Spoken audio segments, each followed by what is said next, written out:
Hey everybody, I got some more comics from my spinner rack to share with you. A lot of memories, pretty decent variety, I would like to think. So I'm going to jump right into it. Black Goliath. I remember buying the first issue, which I have in a much earlier video on this channel. The first three issues were by my then favorite team of George Tuska and Vince Colletta. And I don't know why, I just thought they meshed really well in the 70s. And I've said this before where Colletta, he was known for erasing a lot of shit in the 60s, but I really think in the 70s he didn't, because you didn't have artwork as super detailed as Kirby. He could pretty much ink it anyway or use one of his many assistants or whatever. So, but then it only lasted 6 issues, like a lot of things. This 25-cent shape, really odd. That is right before issue 5, which was 30 cents. And it killed a lot of books I love. This, Champions, I've said this a billion times, probably sick of it, but it's a Kirby cover, man. I'm guessing it was laid out by Maurice Severin or so, because unless it was his own book, he didn't want to do covers. He wanted somebody else to lay out the covers. Well, I like this a lot, but August 1976. Yep. Here's my problem, though. It's like, I love Chris Claremont. He did a great job in the story. Rich Buckler, I like. Don Heck, I like. But I don't like Don Heck's inks on someone else. It just is a very odd fit. He did it with issue 15 of Ghost Rider, where he inked over Bob Brown, and it just wasn't strong. I prefer Don Heck, when he's doing superheroes, to have a bold inker over him, like Frank Giacoia, and there's a lot of varieties. Because Don Heck's, when he does solo stuff, I don't think it's the strongest thing for superheroes. I've said this in the past. I mean, he did great westerns. He did great weird stories that were in amazing adult fantasy and all these other monster suspense type books. And I just think it's real awkward. I didn't keep me back from enjoying this issue, though. And the reproduction's kind of wonky. And a lot of it's because when Heck inks someone else, except for something like this, it's kind of, a lot of it drops off. A lot of the nuance. I like this Black Goliath. He's like a bigger target than his laser beam, so he just charges right at him. And it's like, of course, the guy's too scared to move. And I totally get it. That's great. That's a great panel. Score 1 for Goliath. Yeah, Chris Claremont, he did a lot of like odd jobs before he hit a home run with X-Men. He did some Marvel team-ups, also with John Byrne. Sorry about that. There's a glowing box which will not see the results of such until the series ends and it goes into Champions. So right now it's kind of like a dangling plot hole. Here we go. Stiltman. It's my cue, he says. Now, this is great. I love it, love it, love it. Now, this was not a common thing. I mean, I know, like, during the Image era, these guys did it all the time. And even when it was shitty art, but this is not shitty. This is a great, great layout. I love it. And I think the only other time I'd ever seen one might have been if it was, it's Rich Buckler. So I think he also did it on Black Panther, because it was one of those Don McGregor, like, big, long explanation, like almost like a map of Wakanda. I could be wrong. I could be totally wrong. So Stiltman's got this armor.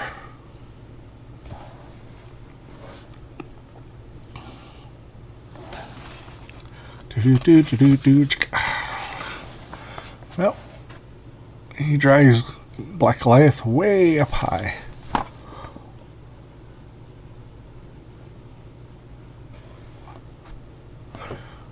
I like the little side panels with the beefier, lines of the panels, the outsides. So he's going to kill this woman. Boy, I love that. Your fight's with me, remember? Leave Cecil and the boy out of this. And he zaps the three of them. Black Goliath is no more. So, but issue 5, the last. It's good. It's good stuff. Though it's been reprinted recently. There was a Ant-Man / Giant Man Marvel Masterworks that had only Henry Pym in the first volume, only Henry Pym in the second volume, but in the third volume they had that incarnation of Black Goliath and Scott Lang Ant-Man that Michelini and Bob Layton created. So it was a little of everything. It was pretty cool.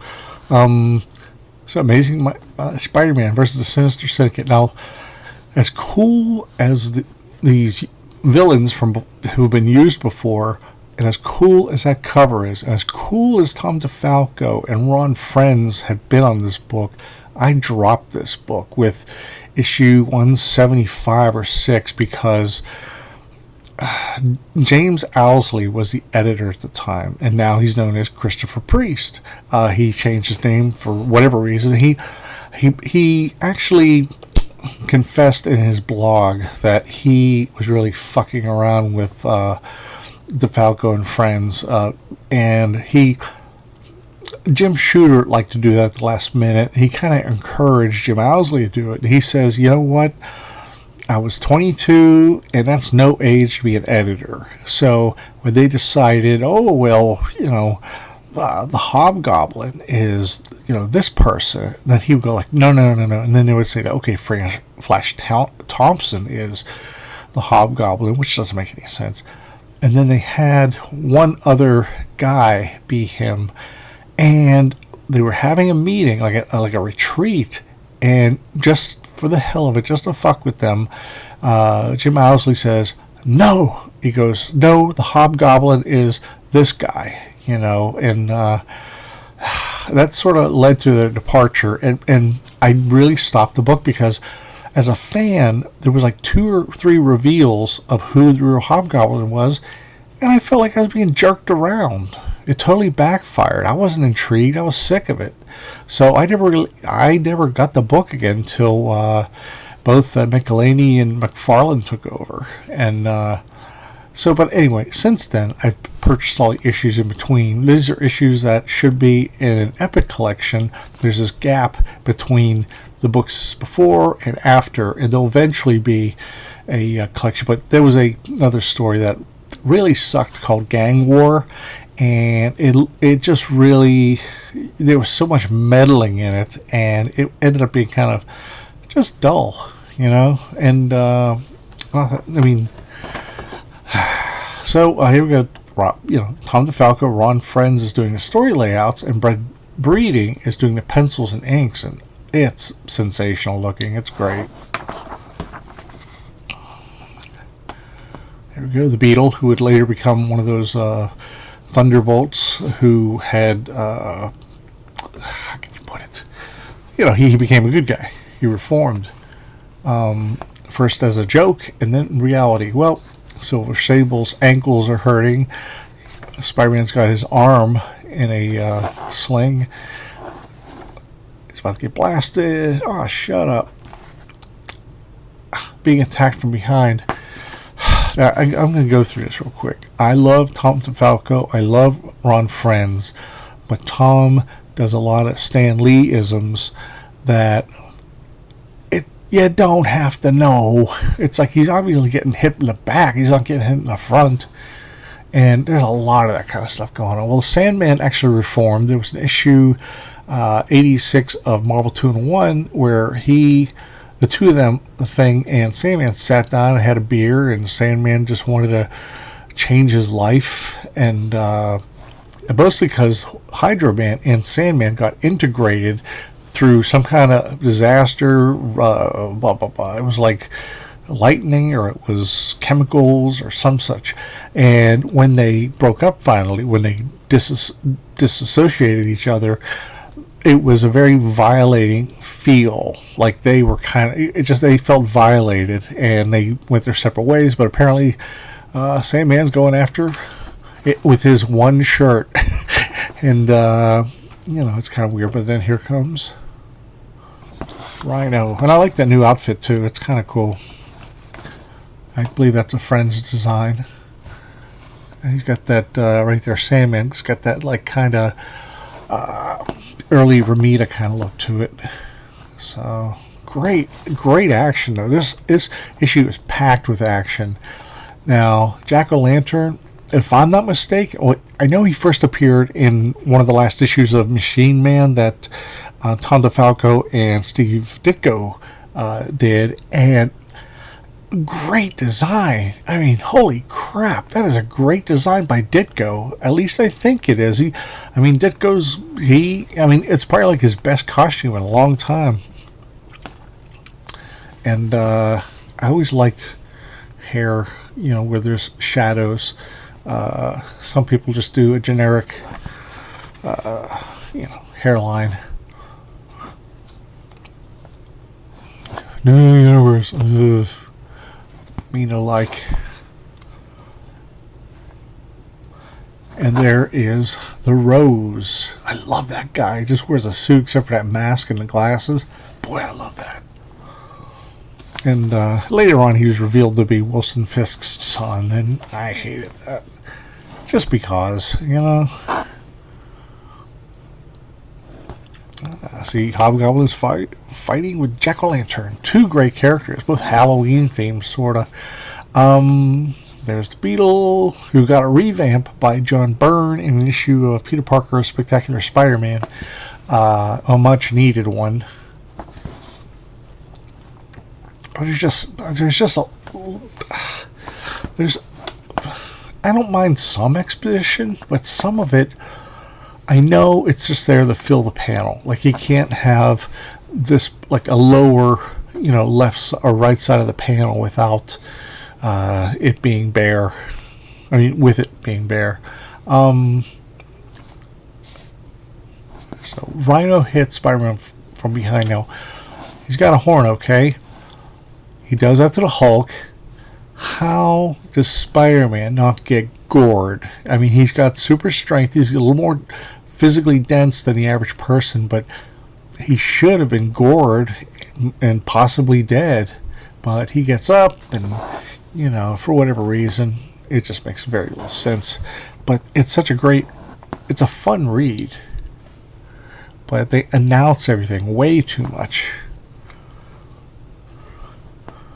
It's almost like, the ray blast, it's about to hit me. Oh no, I better get out of the way. The ray blast, how could this person betray me? The ray blast, you just got blasted. There's the promoting the first issue of Classic X-Men, which was reprinting the from Giant Size X-Men onward, number 1 that is. Okay. We got us G.I. Rambot from Wonder Color Comics around circa 1986. I picked this up recently at Dave's Comics and Collectibles. Just because I love the name, and the art looks pretty good. And it should, because a very new Tom Lyle is doing this. I don't know what happened to Kevin, I can't say your last name, sorry, and then Don Drake. I don't know where most of these ended up. But really nice stuff. Really. I love the coloring too. It's restrained, but it also fits. The person's adding a little bit. Well, this guy, he likes soldiering and stuff. And then eventually, all the countries of the world create these giant robots to fight in the stead of men. That's a great panel, but it should have been zoomed in and less of this. That's all. But where they could have done some with this, like some kind of lighting. Well, there's the guy who, he was born to fight, and he's basically taking a back seat to all these robots. And real nice production. I actually really enjoyed reading this. it's funny. I've said this before. So many of these indie books were basically the farm team for future superstars.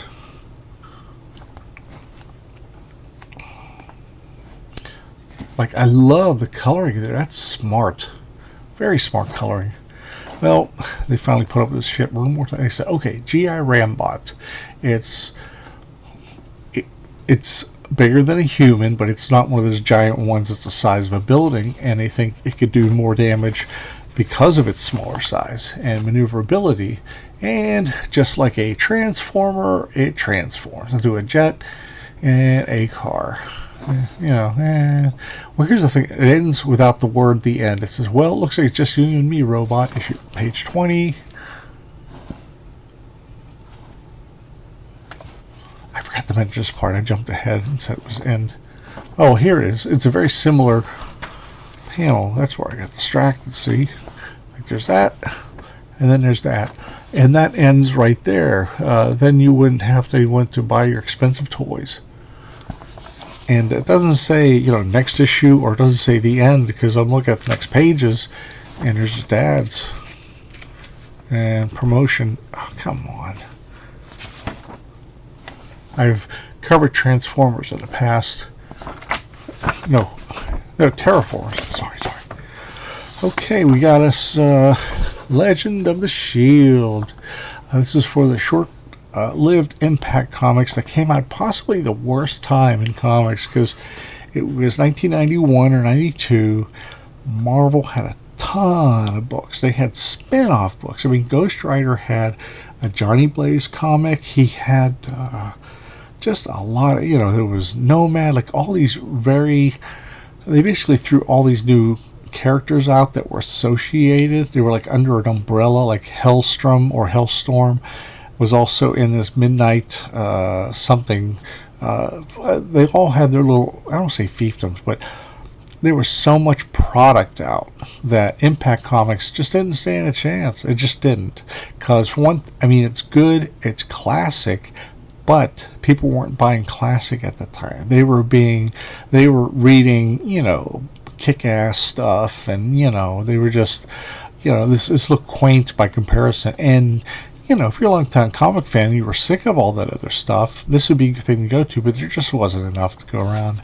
And it was just one other comic, line. And not to mention a ton of indie books came out. So this was the Archie Comics characters who they licensed it out to DC. And this is the Shield, who is actually the very first patriotic superhero. He predated Captain America by a year, but unfortunately I don't know how for some reason Captain America really lasted a long time. It just hit, whereas the Shield ambled along pretty well, but every revival, like the one 1966 with Harvey, and then they did Red Circle comics in the early 80s, they just didn't perform. And even though the Shield came first, there were a lot of patriotic characters since, and bringing them back, it made him like a knockoff, and that's not the case. So Grant Mime, who he started off doing, I'd shown a episode of The American on my other channel, Drew Dracy Comics. The American was basically about what if there were a ton of Captain Americas that were basically cannon fodder, like one would die and the other one would take over. So Mark Waid did the dialogue to help out. But Grant Mime, he was he was the guy behind this issue. And really sharp stuff. It's really cool to see someone develop, because his stuff in the couple issues of The American was kind of clunky, but that's a good money shot. So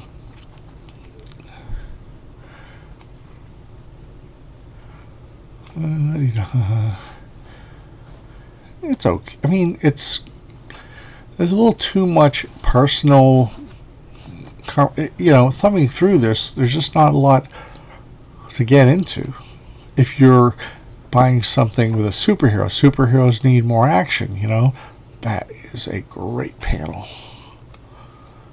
And like her, I love this Jaguar. The first one was just some guy with a little bit of print, but I think I haven't read it, but I just like the design better.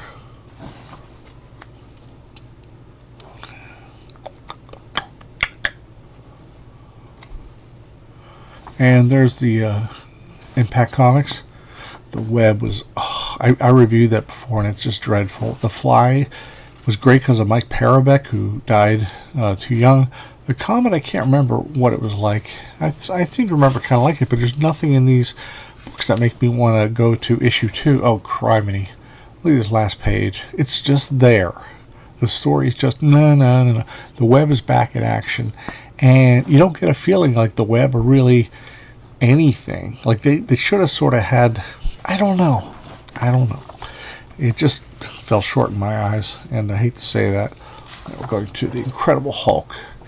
I remember getting this off the stands, and the Abomination was just the greatest Hulk villain, designed by Gil Kane, and Herb Trimpe did them later on, and then Sal Buscema. Each one made a little bit of a change, but essentially not. And I love those ears. When they did that Hulk movie in 2008 with Ed, what's his name? They got rid of the ears on the Abomination. I'm like, the ears are everything. And I just love that logo. It's like a billboard. And I mean, the one with the brick-shaped letters is cool, too. This is a John Romita piece right here. Great colors. Come on.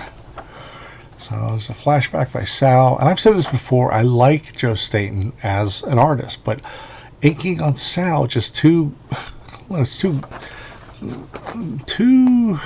liquidy or something. It's just a weird way the flesh is done. And Joe Staton, I love his stuff. Well, the Hulk teamed up with the Abomination at the last minute because he got shot by some kid who thought he was Hulk, who Hulk thought was his friend, and he was, but it was just a manipulation. So, how about that?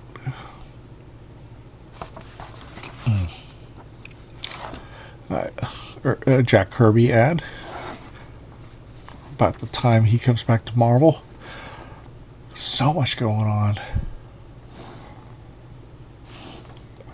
Love that. I like the color too. He's got like this teal sort of color. More food. You want us to starve? This guy gets out some high voltage stuff and just tries to kill the Abomination. Hulk's about to smush him. And he goes, I'm not afraid to die. Hulk wants to smash the little man, and the little man doesn't care. So he starts yelling at the little guy, and that's when the Hulk starts to get a little bit of a soft spot. I like this transition here, Doc Samson. I've never liked Doc Samson. I kind of thought he should have been a one-off character, but he just loiters around a lot. And a lot of people, he's got a lot of fans. So Betty Ross, they get over the monitor system. Who turned that thing on? Talk, or I swear I'll break you. Hurting us won't help you, mister. We got nothing to do with this. It's a live broadcast, remote controlled, and it's overriding all the circuits. So Abomination smashes it. So, clip up and collect them. Bear with me a second. Nah. Okay, so Kim Thompson, future Fantagraphics book writer / sort of editor. And there she shows up again. Abomination punches it again. Why did you smash Betty? Oh boy.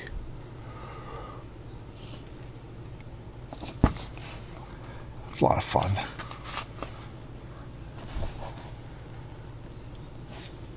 You know what's funny about the Hulk? I mean, in the Silver Age, or even the Golden Age, the Bronze Age especially, he has such a limited vocabulary. Oh my God, hiccup. He has such a limited vocabulary but it's best not to binge on a bunch of Hulk comics in a row, because then you start to feel stupid. You start to feel it gets really old after a while. Bug Eyes, nickname this, nickname that, and he just says, "Oh, Hulk's stronger." It really, read a few at a time. And grabs on a rocket. I love that face.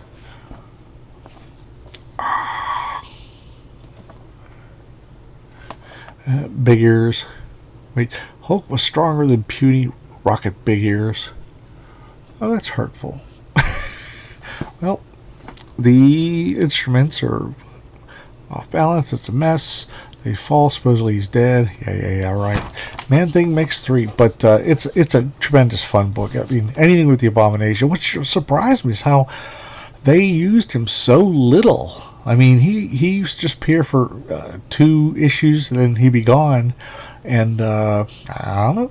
So anyway, that's all. More comics from my spinner rack. Hope you like it, and please leave comments below. Subscribe.